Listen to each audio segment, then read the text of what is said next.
How to delete all chats in Deepseek. Hi everyone, welcome back to our channel. This is Rose and I'll guide you to delete all chats on Deepseek. Without further ado, let's begin. First, make sure to download and install Deepseek application on your PC, or you can also open any web browser and go to the website.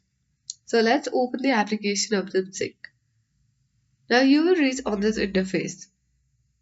Simply click on Start Now button at bottom left corner of your screen. And then this menu has been appeared. Simply you can open this sidebar and here you can easily find out all your chat history. You can easily manually delete all your chats on Deepseek by clicking on the three dots on particular chat and clicking on delete button. Click delete to confirm, or else to delete all the chats at once, click on my profile at bottom left.